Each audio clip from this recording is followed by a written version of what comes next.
to the king. That's it.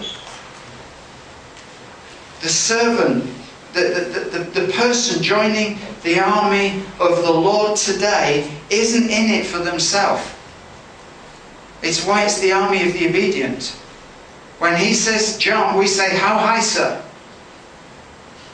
When he says, I want you to go to Singapore for 6 weeks, yes, sir. What's the task? What's the mission? What do you have me to do? What's the strategy?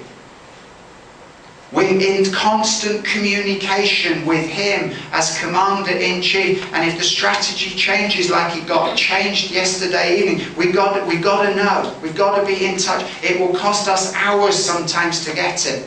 I got about 4 hours sleep last night.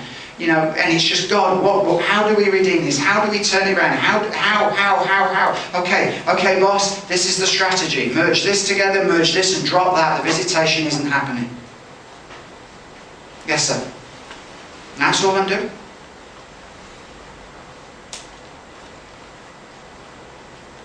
When we think we have to go around pleasing everybody, let me just settle this. There's only one person you have to please. To him who you give an account to for eternity.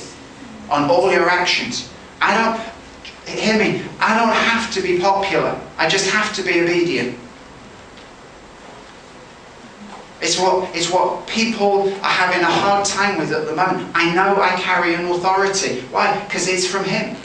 And I want more of it. You know, the best the demon could do with Jesus was negotiate a peace treaty. Don't send us straight to hell. It's such a horrendous place. Do you know why demons struggle so much to come out of people? They don't want to go to hell. It's so attractive, even hell don't want to go there. I don't see that with the angels. Every angel I've seen is really happy.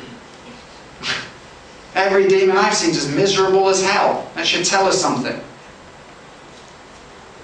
And it's just, but every angel you encounter is only ever in an army of the obedient and will only ever say and only ever do what the Father's given them to do.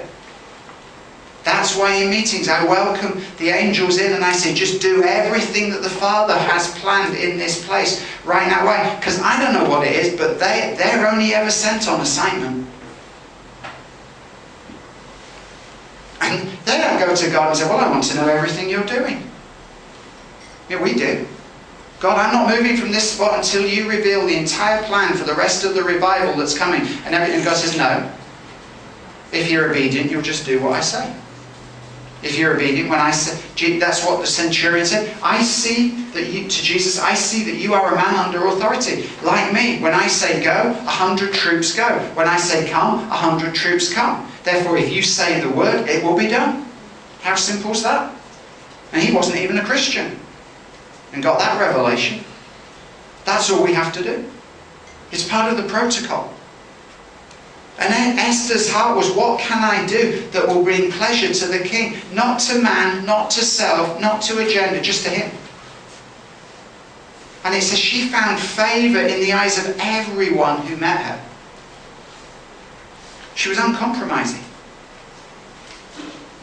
And she's the image of the bride. And she goes through this process of purification. Just like the bride is doing right now. This holy purification that's going on. Now the old model was that we did that out of a place of law. Mustery and autery. Must do this, ought to do that. Bondage. Captivity. Mindset. Into this place of righteousness and love. Now, when we say, you know, look, the bride makes herself ready today, it's from a position of love, not law. It's our love for him being greater than our love for man. This afternoon, Jane was in the earlier session. I'm going to be really laid bare everything I've gone through over the last 3 years. But one of the things God extracted out of me was fear of man. Now it doesn't bother me whether I'm popular or not. Up until that point, I wanted to be popular. I needed people to like me. I was an abuse victim. I had to have people like me. It was just the way I countered all the pain and all the grief and all the debt of being abused. It was I had to have love. There's not enough love in the world to cancel that out other than the love of God.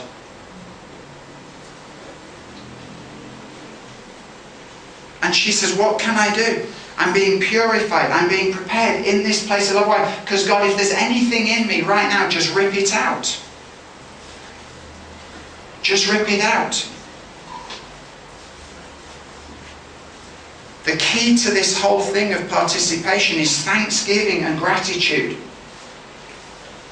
I think I've got the Bill Johnson quote. Somewhere I've got a Bill Johnson quote. So the key to miracles is thankfulness.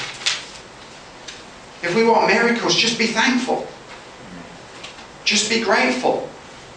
Whether it's a big one or it's a small one, just give thanks. Rejoice. Celebrate.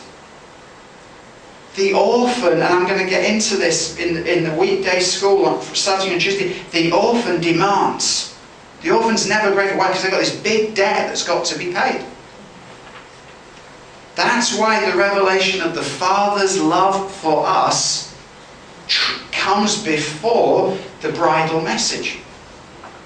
We've got to know the Father's love, this filio love, before we can deal with agape. Intimate, pure, raw love. It says we will enter His gates with thanksgiving. The second stage is sanctification.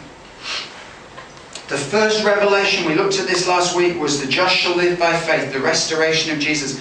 Within 300 years of that came this message through John Wesley and his brother and Finney and the others of sanctification. This is the message. This is from the Articles of the Methodist Church. Sanctification is that renewal of our fallen nature by the Holy Ghost, received through faith in Jesus Christ, whose blood of atonement cleanses from all sin, whereby we are not only delivered from the guilt of sin, but are washed from its pollution, saved from its power, and are enabled through grace to love the Lord our God with all of our hearts and to walk in His holy commandments blameless. In other words, let me put it really simply, it's the quality of the ground of your life.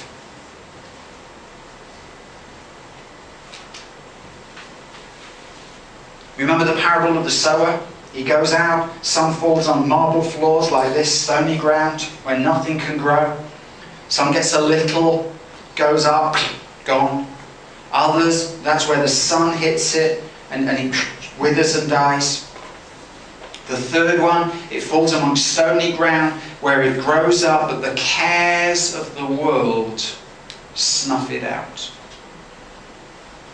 That's where we've been.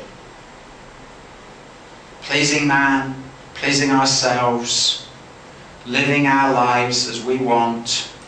And I'm talking about the redeemed here. I'm not talking about the world.